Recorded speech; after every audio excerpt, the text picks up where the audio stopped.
as he helps people like you not only clarify your financial goals, but to invest with military precision to achieve them. Listen in for mission-focused financial planning and disciplined investment management strategies that will help you turn your dreams into reality. Now, it's time to strap in and prepare for takeoff as we kick in the afterburners for today's show. This show has one mission: to make your dreams reality. I'm Steve Ankerstar, and I'm On Time, On Target. Welcome, everyone, to the On Time, On Target Financial Thought Leader Series. I have today with me a good friend, Matt Bentley, and the particular perspective that he's going to provide today is he founded his own company 16 years ago, and it's grown out to over $50 million in revenue. So if you're thinking of doing this, or if you're on your way to doing this, he's the guy you kind of need to listen to. He's currently sitting in the Chief Operating Officer chair, but he is really, since he's a founder and partner of the company, kind of bounced around all of the leadership, either positions or decisions that have gone into this.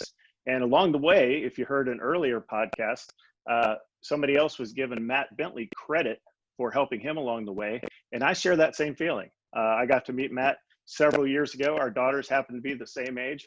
And Matt has helped me, whether he knows it or not, by just having casual conversation. His mentoring has helped me build and grow my business. So that's why I wanted to have him on the show. He's perfect for you to listen to. So Matt Bentley, welcome to the show. And let's start with you telling a little bit of your backstory of kind of where you grew up, went to school, and all that. Over to you. Thank you, Steve. I appreciate it. Thanks for having me on. Just, to set the record straight right out of the gates, I am the co-founder and chief operating officer of the modern day Q1 Media. So I joined that business from the very beginning, but the original version was an LLC. We later went on to create other companies and merged it with a new version called Q1 Media Inc., right? We changed our shareholder structure. And so the original founder is one of my best friends, Bill Weeman. And I certainly helped him build the business from the very beginning, but I'd be remiss if I didn't give him credit for the first founding. And, he's still with us today, very active in the business. But how I got started, I'm a Midwestern boy, and I ultimately found my way to Michigan State, which, as you can see today, I'm rocking the shirt. I care a lot about the Spartans. Kind of became a man at Michigan State, and it's to this day, it is a sacred institution to me. And I had a lot of great experiences there. I studied, oddly enough, advertising, which is the business I'm in today. A lot of folks don't go to school and come right out and go right into their field.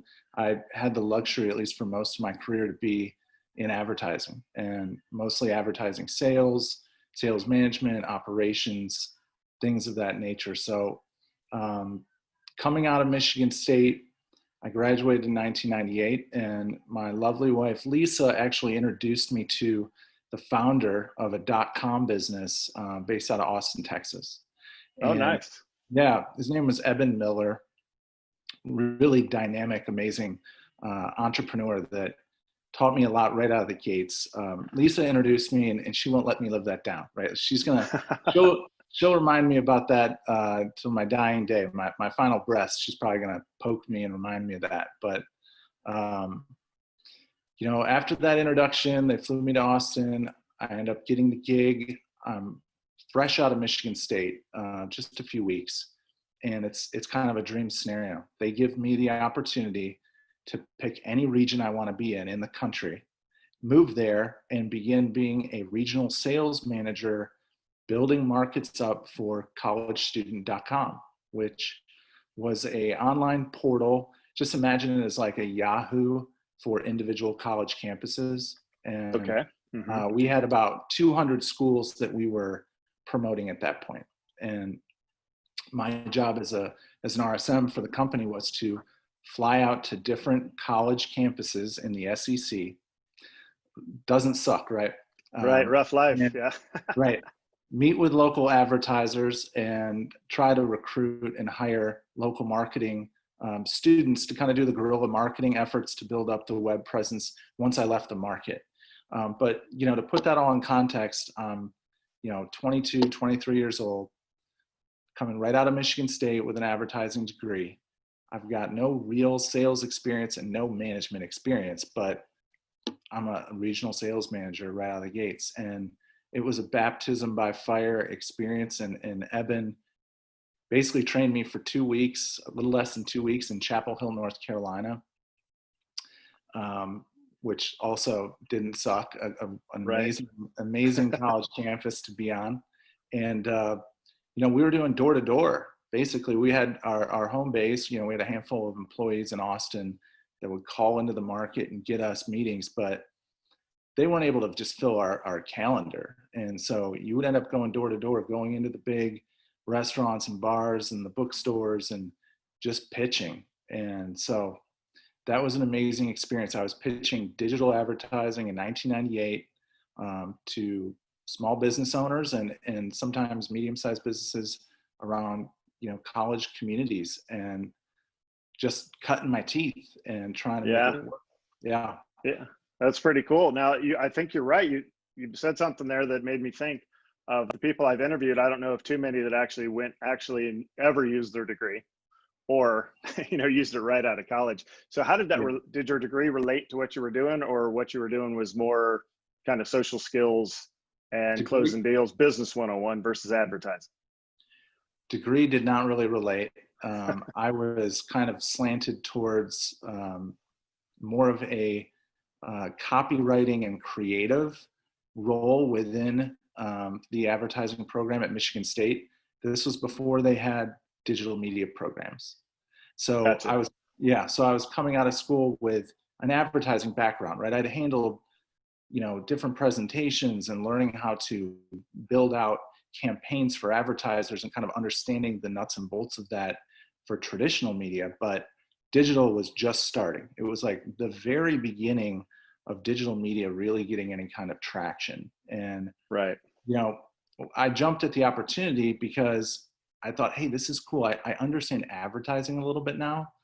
And this sure as hell beats making $12 an hour being a copywriter for the local Jiffy Lube, And so thus I was thrust into a sales opportunity. And, collegestudent.com was later acquired by collegeclub.com, like all within my first year. It was a serious roller coaster ride. And, there was just a small handful of us that were in that collegestudent.com business that I still keep in touch with today. A few of them are some of my very best friends. I know you had a previous guest on, Jimmy Short, who's, one of my best friends. Bill Weeman, who's my current business partner. We've been in business for 16 years. I just got off a couple conference calls with Bill earlier today.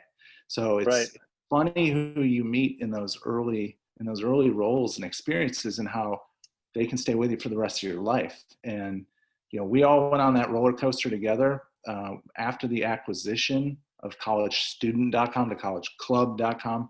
These are youth-focused web communities, right? We had Facebook level technology and capabilities in mind. We didn't have the software horsepower really to execute on all those things.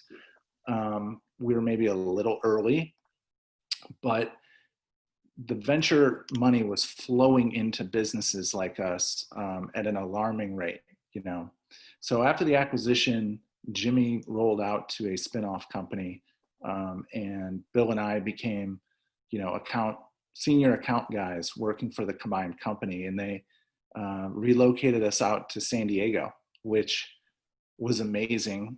They put us up. Place, yeah. They put us up on Pacific Beach, and paid the rent and just tried to teach us a higher level of sales. They had hired several people that I would consider to be senior to Bill and I that were really great salesmen. Some of the more talented people I've ever been around to this day. And we were running and gunning. These guys they were showing us, hey, look, it's not about trying to sell, a 30 to 50K deal to Ford. How about we go sell them $1 million deal, and we build out a lot of different unique sponsorship opportunities, and we just think bigger. And that company went on to raise about 50 million bucks from NBC Ventures and Sony Ventures. And ultimately we filed our S1 to go public. And, I'm thinking this is not late 99. We file, and by 2000, the bubble has burst completely. And we were going out with Alex Brown, Deutsche Bank was taking us out. Goldman Sachs had passed on it. It just was not wasn't quite exciting enough for them. But Alex Brown had taken some companies out. It was a legit partner to take you out, but the market shifted. Halfway through our quiet period, the market shifted completely, and I'll never forget it. Right, I wasn't in the C-suite, but I'll never forget the bankers rolling into our offices in San Diego. They were amazing, right? It was like 30,000 square feet or 30,000 square feet, beautifully appointed right there in downtown San Diego, built for a .com. They probably spent $1 million on the build out. And you just see the bankers come rolling down the main hallway. They're wearing their Italian shoes. They got their polos on, and they're just going straight to meet with the CEO. And shortly after that, there was a cut to the workforce of about 30 or 40%. And that was really just the first cut of many over the next month or two. And the sales guys are always the last guys to go, right? So revenue producers, right? Yeah, right. We're trying to produce something, and we're grinding. So Bill and I ultimately survived a very long way down that path as the company approached bankruptcy. And the company ends up going bankrupt, and I left and sought safe haven at that point at Dell here in Austin. Yeah, well, so I mean, for the listeners, just think of that. Think of yourself right out of college. You hop into some fast-moving ball game. You get you get an acquisition right away, and then you have the .com bust into bankruptcy. I mean, that makes you who the man you are today, right? Because you have seen it. Most people don't see that in their lifetime, and here you are in your 20s seeing all that. So then Austin, Texas, and then Dell. So let's talk about what you did for Dell while you were with them. Well, for Dell, I was brought into a pretty cool division called the Preferred Accounts Division, which is just under the large corporate accounts and bigger than the small and medium-sized business accounts. And it was called PAD, and back then a lot of the management team would just say, hey man, this whole group of individual divisions, small business, LCA, PAD, emerging business, 4 or 5 different divisions of the company. It all goes based on how PAD's doing. So it was a really cool little group to be in. You had a lot of talented salespeople in it, really not a lot of people that came from transactional environments from my experience. There were a few that migrated up from more transactional roles at Dell, but I was hired in as the .com bubble is bursting. So a couple of, one of my best friends also to this day, a guy by the name of Matt Teeter, had teed me up with an interview with a couple of guys that they were old school Dell guys that had a lot of sales swagger, and they wanted to meet these .com sales guys that were basically on the sidelines. And there was a little bit of a momentum play for Dell to try and sweep all of us up because we're out there in the market. We're ambitious. We've got that entrepreneurial spirit. They'll coach us up on the corporate side. And so I ended up interviewing once and got a job pretty quickly, and a good one, I would say. It was, regional account sales and management, a lot of accounts in the Northeast, but working with a lot of really amazing, talented people that taught me a lot. So like the one thing you learn when you're coming out of a .com experience like that, and you're very young, is that you're really nobody when you get to a big Fortune 50 company like that, especially a storied company like that. Michael, in the 90s, Dell was stock of the decade. And obviously Michael was multi-billionaire, and the success level at that company was out of control. Now the culture had changed quite a bit from what I'd heard, but I was level set pretty quick, in that first year, and realized, wow, okay, I actually do have a lot to learn. I'm not Yeah. as great as I thought. You know, when I was at College Club, I got a meeting with Chief Marketing Officer at Target, and Oh, wow. they're like, okay, go.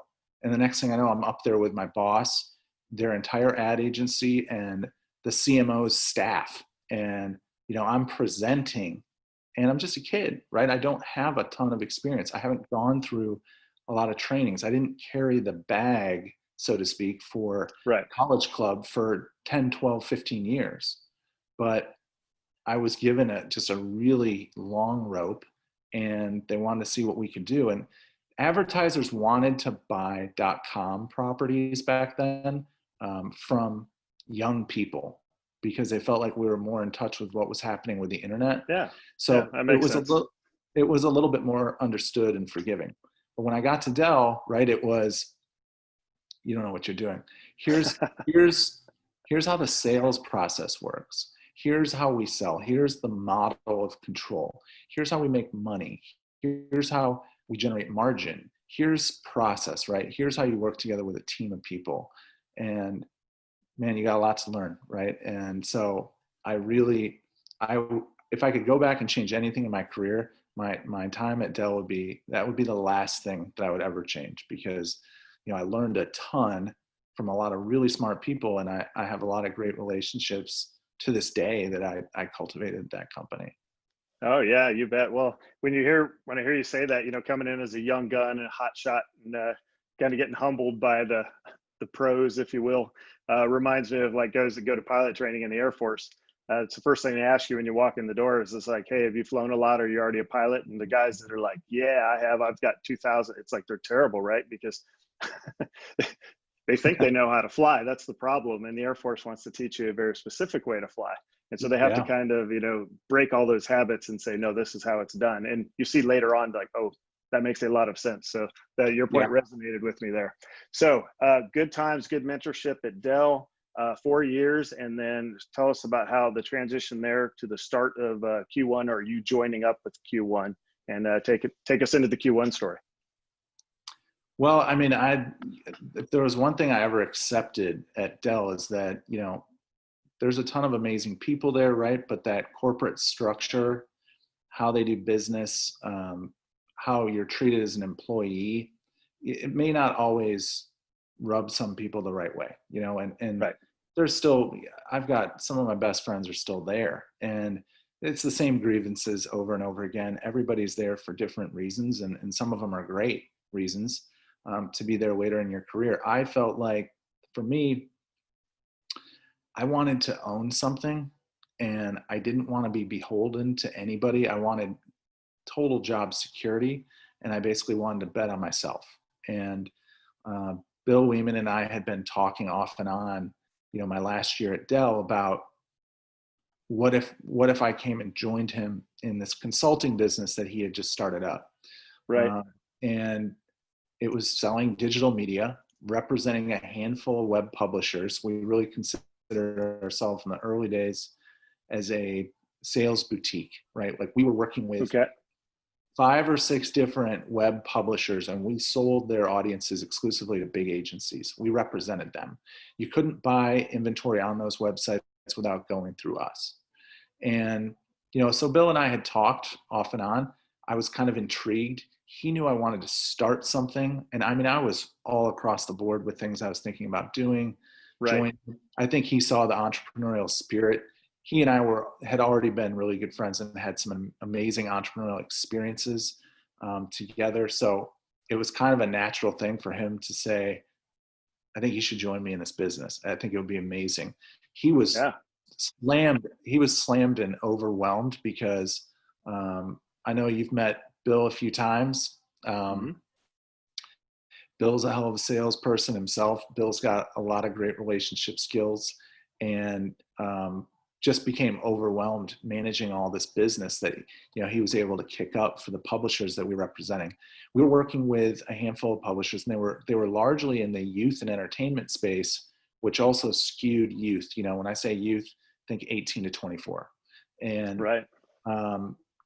We were carrying a lot of those agency relationships and website relationships from our previous experiences in. Now, I had been on the sidelines at Dell, but Bill had never really left the space. He stayed on with the company through bankruptcy and Okay. was kind of like the last man standing, you know, nurturing 1,000+ leads of people that are interested in buying against that Right. audience, including a lot of ad agencies. And so when he decides, okay, I'm going to flip the switch here, and the company he was working for at the time wanted him to come up to New York full time. They didn't want him to be remote anymore. He said, I'm done. I'm staying where I'm at. Let me see if I can do this on my own a little bit. And he just immediately started closing business. And that's what led to me joining Q1. Is he said, look, I can't even really close any more business right now or manage these accounts effectively, and still address the whole East Coast of the country. Like, we're not doing any business out of the major markets, right? New York, Chicago, Boston. Nothing was happening there. Bill's just, he's just plugging holes on the ship as it's, starting to swell up with revenue, and doing a really good job. He had brought on a couple of other folks that he was close with that were helping quite a bit. But, Bill was really kind of the sales magic at that time. And he knew I could probably come in and add some value. So we negotiated a deal. I joined the company as a partner, no salary. We paid each other on dividends right out of the gates. And, it took 3-4 months to start making really anything. And 5 or 6 months before things really started to turn up. But I want to say I doubled my income by the end of that first year joining the business. And man, we were just off to the races. Bill gave me just a super huge territory. I got off to a pretty quick start. I had to relearn certain parts of the business. I'd been out for a long time, but I was a pretty quick study. I mean, I'm sure, he'd tell you, hey, we had to sit down and spend quite a bit of time going over some of the new technologies that come out. And I really did have to relearn that. So rich media was a very big piece of the industry at that point that had become a high demand ad tactic for agencies. And all that means is just heavier load creative files where you could do more in an ad. Maybe an ad unit would drop down on the screen, and maybe it would play a video, or there'd be a much heavier flash file inside of it where an advertiser could just be more creative. And the engagement on those type of ad units was through the roof, right? Where click-through rate on a traditional old school flash ad might be, a 0.08% click-through. These rich media units were garnering like 2, 3, and 4% click-through. And people were willing to pay for it, right? We didn't really have the pipes to support that being kind of a low cost thing. So the ad servers were taxed serving a lot of those units, but at the same time, it was hot, it was new, and it was kind of the next gen of digital media. Yeah, well, that sounds exciting. And then I know we could spend, hours going through a 16-year history, but I just want to talk about a couple of points throughout your guys' time as you grew, and then as you right-sized, and several things that from your experience. But let's talk about 2007 to 2009. Where were you guys at that point, and how affected were you when the big global financial crisis hit? Well, so 2006 and 2007, we are in growth mode. We've added probably 5 or 6 people. I want to say we had a staff of 13 or 14. Okay. We had been a small business with 6 or 7 or 8 employees for probably 2 years. And we started to get a little bit of traction. Bill and I were able to hire a couple of really good account managers that freed up a lot of our time. We had our publisher relationships. I say publishers, the websites that we worked with were a lot more easy to manage, and the relationships had become more efficient as well. So Bill and I just started booking a lot of business, and we scaled the company up to $7-8 million in revenue. Okay. We were making good money at that point, and by all accounts, we were a successful small business that had an ability to kind of get ready to launch. And 2007 is actually a good year. We're growing and we're starting to really feel good about ourselves. And we're like, we're going to just destroy '08. But then you start seeing, certain cracks start to emerge in November and December. So what should have been just a monster month for us in December of '07, I remember it was like, this wasn't very good. I mean, it wasn't horrible, but it was like, this is just not what we were expecting. Traditionally, in the digital media business, Q4 is your big boy. November is usually a huge month, and December, by all accounts, should be a very big month as well. And you could just sense something was coming, right? And then we all know kind of how the story unfolds. And in 2008, our business dropped about 35%. 2009, we actually dropped another 20%. So it was a 2-year slugfest where we're just trying to hold on to any deals that we've pitched. We're trying to keep customers that might have active campaigns with us, and we're trying to hustle up and win new business. And we had a sales force of like 6 people at that point. Bill and I are doing like 90% of the revenue while trying to manage people and really wear a lot of hats in the business. But it was what it was at that time. And one of the things that we did to really endure that pain is we took the pay cuts ourselves. We didn't extend that to any of our team members. We didn't cut anybody. And we actually hired a couple of people over that period.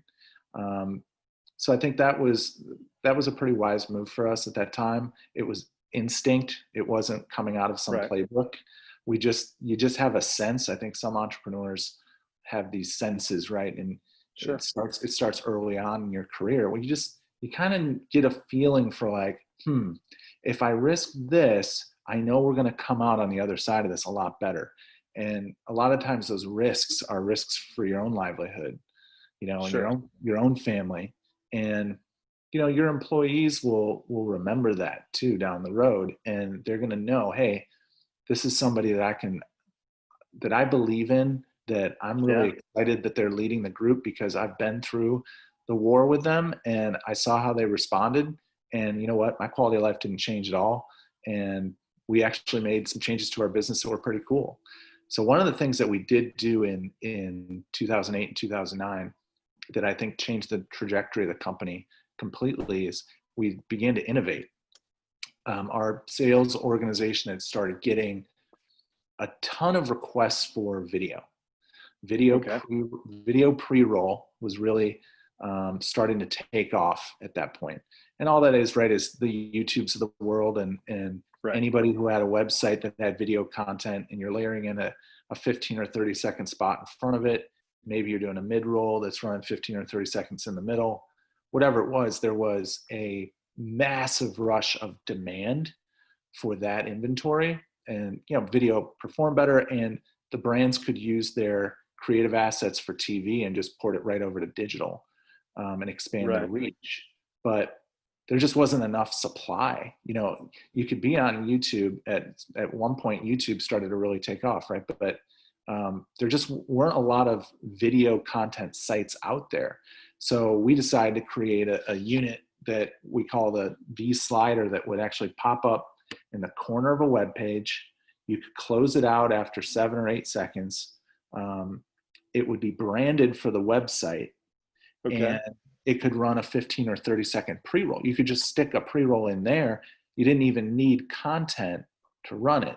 So it was a huge tug of war with the agencies. Bill and I spent hours and hours and hours over several months having that debate with big media buyers. People that are looking to spend $1 million on pre-roll for Microsoft would say, yeah, but I've got a mandate to buy pre-roll only. That's not pre-roll. That's an over-the-page unit. And we would say, yeah, but what are your available supply sources really? Are you just going to run on YouTube the whole time? I mean, where are you going to be? And you understand that this is performing at a little bit better average than traditional pre-roll, right? So if the unit itself is not completely overtaking the page and disrupting the user, I mean, obviously users are going to get annoyed by a placement like that. But if it's Mhm. done really well and it's presented by the publisher and it's closable after a few seconds, but you can still scroll the page and it's not even disrupting the content, then how bad is it really? You know, I mean, the publishers need sources of revenue to keep operating and producing great content. So it was a big back and forth that we had with a lot of agency buyers. And over time, they would give in to the pitch over and over again. They'd say, I need the reach. I've got Right. all this budget. I've got to move it out. And you guys are actually performing great. Your click-through is up towards the very top of the list. So Bill and I created a separate company at that time called Attic Site. Mhm. We brought in some other folks to kind of help us with it, people from past experiences, people we knew locally, some technology folks, and we created an entirely separate company. And lo and behold, that company ended up taking off and becoming almost as big as Q1 Media. And ultimately, we decided to merge the two entities and really create an entirely new Q1 Media at that point. Right. Oh, that's smart. So for the listeners, when you think about that, if you're sitting at Dell and you're kind of irritated with the corporate world, right? And you want to, again, using Matt's words, I wanted to bet on myself. And I know that feeling. I felt a little constrained in the military as well. But if you're thinking about that, just look at what, Matt had to go through. And, right out of the gate, you got the big push, the run up, then all of a sudden you have the global financial crisis kind of bringing you to your knees, chopping your salary to either a bit or all of it, and then right out of that, turn around and pivoting back forward with some new technology and going right back at it. So I just love that story, and I think that if you're up for it as a listener, you got to always move forward, even on bad days.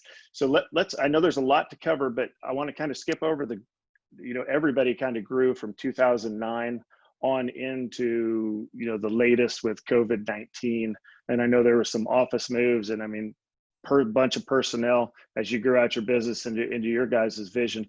But talk kind of about what you're going through back in March or now still, some of the challenges as now a 50 million in revenue type company versus back when you had 6 to 13 people when you got punched in the face by the global financial crisis. So talk about COVID-19 and some of the leadership things you've had to deal with there. Yeah. Well, so if we back up just a step, Sure. we took the company from 2009 and 10 all the way up to 50 million over a several year march that really ended in probably 2015, maybe Okay. early 2016. So at our peak, we were doing 52 million in revenue. And what was driving a lot of that was video and this programmatic video ecosystem. We had built a really cool unit in that vSlider. We had a ton of distribution on it. It was running on over 1,200 websites internationally. And we partnered with a company called LiveRail that Facebook came in and bought eventually. Mm-hmm. That wasn't I really remember. that wasn't really a happy ending story for us because at the end of the day, Facebook looked at it and they just turned it into an acqui-hire, and they took LiveRail out back and kind of shot the platform and just had all the talent of the people. But when they did that, we ended up losing about $30 million in revenue. So it was a major haircut. And over those years, 3, 4, 5 years, we had scaled the company up from, the low 20s all the way up to 90 people. And Oh, wow. We had, what I would consider to be an amazing team, but we had a lot of people focused on a product and tech organization that we just weren't going to be able to compete. We were underfunded. We had a really nice line of credit with Silicon Valley Bank. We had a subordinated debt facility through a company called Partners for Growth that mainly does debt deals under Silicon Valley Bank. Okay. And we used that, right, to try and build out the company and scale it. But right as we got all that traction, we were disrupted. We were disrupted in the market, and so were a lot of people. We were by no means alone in that shift. And Bill and I were forced to make some really difficult decisions at that point, which I wouldn't wish upon any entrepreneur, but at the same time, these are the things that shape your character as a leader. And Exactly. and we had to walk through the fire together again, and we ultimately decided to downsize the business, and significantly, and pivot it to being focused really on what we had started out at all along, right? Which is a digital media services business. It's working hand in hand with brands and agencies across the country and being their go-to strategy source, being their experts in the market, being somebody that they can call at 9:00 at night on a Friday and try to get a campaign live on a Saturday. And that's our mission today, really, which is to deliver world-class customer service and campaign execution to our partners here in the U.S. And I think that when we made those changes and we really created our mission and we laid out our core values, and we had to say goodbye to a lot of amazing people that we've been on a pretty cool journey with. Yeah, I bet. What emerged in the end is what we have today, which is just an amazing group of super talented, ambitious people with a lot of character, big hearts, willing to learn, coachable, and super talented, right? Just people that are talented. And, after 15 or 16 years in one industry, you start to develop a little bit of an eye for that. And right, yeah. if you stick to your playbook in terms of who you're looking to hire, only good things can happen from there, right? And you know this from all your time in the military. Oh, yeah. Is let's not create a new playbook right now, right? Let's stick to what we know works, Right. and until it stops working. And so that's really what we ended up doing with the company over these last 2.5 years. And so when we got to March and things started to get weird with COVID, you just had this sense, as Bill and I both did, that we're going to find a way to get through this, because we've already been through so many different transitions and disruptions and just straight up nightmares that what's going to stop us this time, honestly? I mean, a virus is scary, and it's disrupted a lot of people, and there's a lot of amazing small businesses out there that are struggling that might not even be around next year. And I think that's terrible and it's heartbreaking. But at the same time, we had a little bit of an edge in that we're digital. The digital out of home advertising companies suffered right away, I think a lot more significantly.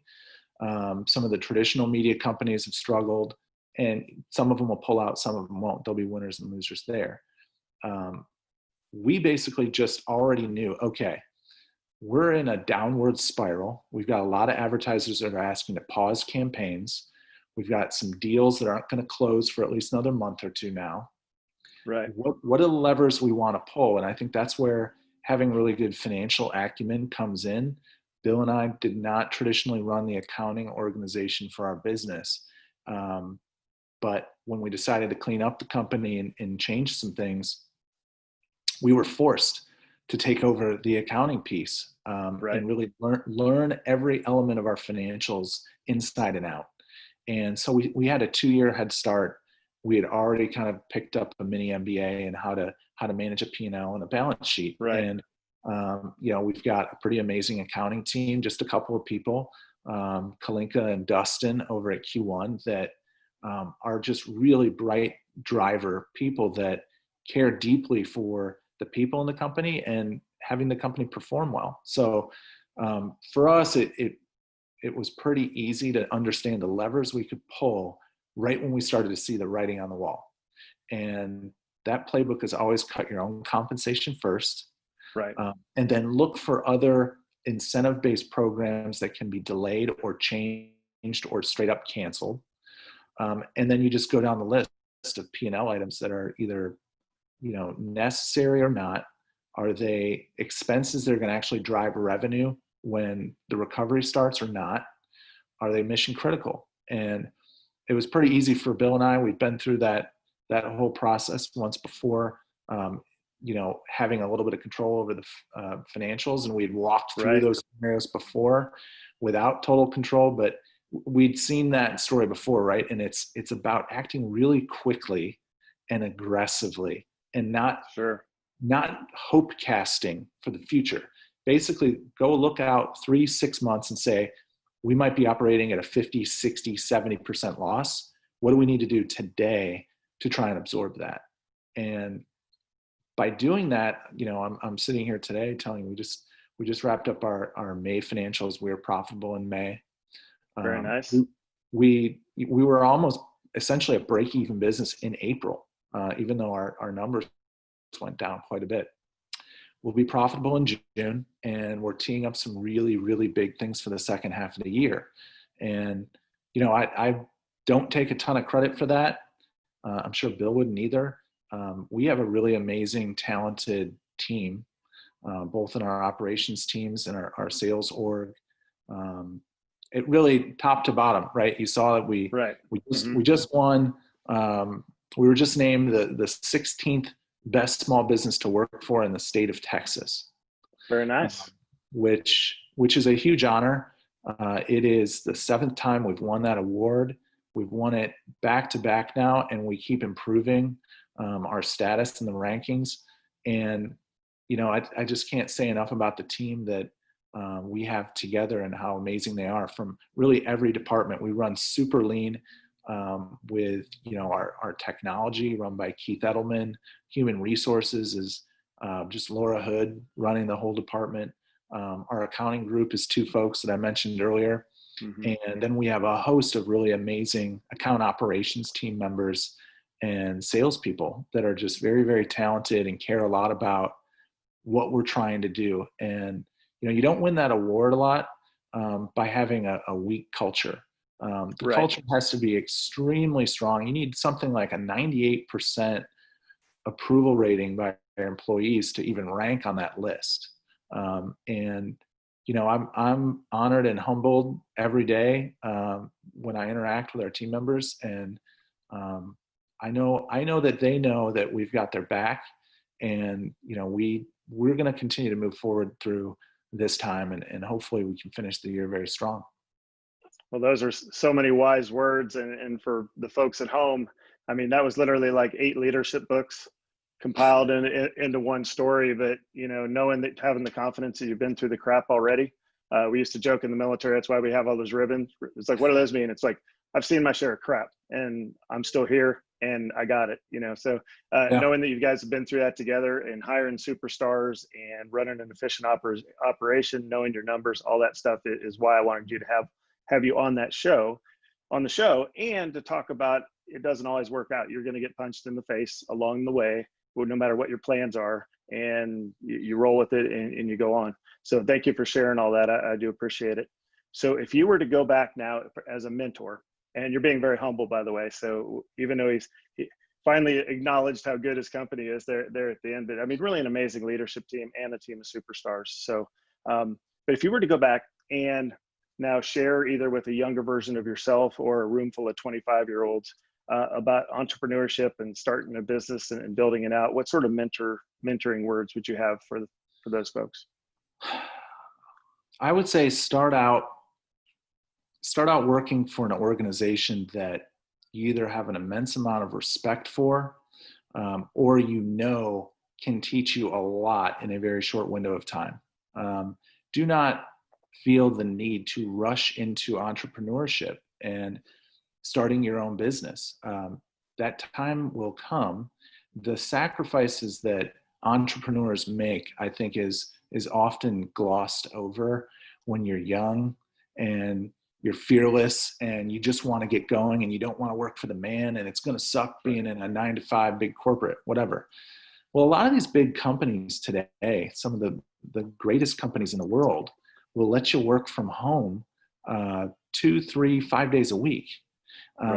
There's a huge diversity in those companies with folks that might have 25 years experience, folks that might have 3 to 5 years experience but are extremely talented, people that have Ivy League degrees. There's just a lot that you can be exposed to. The trainings, the white papers, the processes, the knowledge transfer that you can garner in just a year or two in one of Right. these bigger organizations. And, when I talk about the bigger organizations, I'm talking about Amazon and Facebook and Apple, Sure. Salesforce, Google.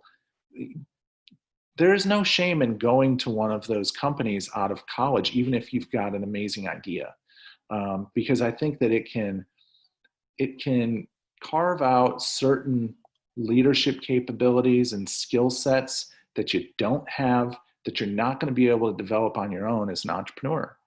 And I know that Bill certainly appreciated some of the sales process and just bigger level thinking, things that I brought over from Right. Dell when I came over there. I mean, I was not at Dell for 18 months. I spent 4 years there, and a couple of those years just getting my butt kicked by people that were more talented or more ambitious or smarter than me. And Right. I learned a tremendous amount. So when I came in, there was just an entirely new set of ideas that were brought to the table that people had to think about, talk about. And, I think when you're young and you're indestructible, hey, look, if you've got a bunch of cash, if your parents are handing you $1 million and they're saying, go make it happen, that's a different story, right? Try to bring in a few solid mentors, maybe a couple of board members, hire one of the best, 2 or 3 business development people, and have a small business and go for it. Okay. But a lot of entrepreneurs are not funded like that. And it's a bootstrapped operation from day one. And, this, Yeah, I hear you. these aren't easy things to do. Right. So there's a certain amount of skill, that goes into it, and you can't just necessarily get lucky and make it work. So, I mean, I would encourage a lot of entrepreneurs. Obviously there's going to be some brilliant young entrepreneurs in college or coming out of college that are amazing, that are going to go on and they're going to do amazing things, and nothing's going to stop that or prevent that from happening. But then there's, the 95, 98, 99% of folks that fail, and they fail because they got way far ahead of themselves and they didn't really have any of the experience or team around them to help them launch something. And launching something is a 2 or 3 year process, and it's painful. And I just, it's glamorous, right? When the entrepreneur walks into the room, people are like, oh, wow, he owns XYZ company and they've got funding from so-and-so, right? But it's like, that is such a small percentage of entrepreneurs that are able to do that successfully. And the real entrepreneurial life is one that's, one like one I've lived, or Bill Weeman or Jimmy Short, right? Sacrifice upon betting on yourself, taking huge risks that other people might look at and pass out. And they would say, I would never do that. I would never go to 0 salary for 6 months just to see if I could make something happen, or a year. And, that's what it's like being an entrepreneur. And the highs are extremely high. The lows can be really low, but over time, things start to level out quite a bit, and you can focus more on operational excellence and creating an amazing culture. And that's kind of the place, I'm at today.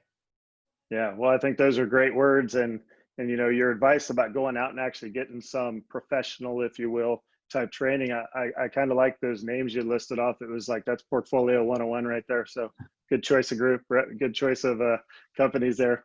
I know there's folks that are listening to you and thinking, man, this guy has been there, done that, seen it. He's the man, and you are.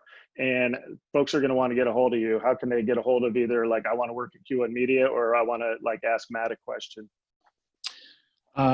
Yeah, if somebody wants to work for Q1 Media, you just go to the Q1 Media website, media.com, and you click on the careers tab, and that'll show you what's open. If somebody wants to get in touch with me individually, I've got no problem if you send me an email to Matt, M-A-T-T, at q1media.com, and just put, hey, listen to the podcast in the subject line or something, so I know why you're reaching out. Yeah, well, that's great. I appreciate you offering that up. And Matt, 100 thank yous for coming on time today. I know it was tough for us to kind of make sure you could fit me into your schedule, so I appreciate that. I love that, and I appreciate your friendship and mentorship as well. So thank you so much for coming on today. For our listeners out there, that's all we have for this show. So you've heard it, the highs and lows of entrepreneurship. It's something I sat in the Air Force for 20 years and thought about it, and I said, I'm ready and I'm up for it. It turns out I was. But you don't know it until you're kind of there and you see the highs and lows of it. So if you look at Matt's story, it has all the lessons you'll ever need to be successful. So with that, thanks listeners for listening in, and here's to you guys being on time and target with your financial and career goals. We'll talk to you next time.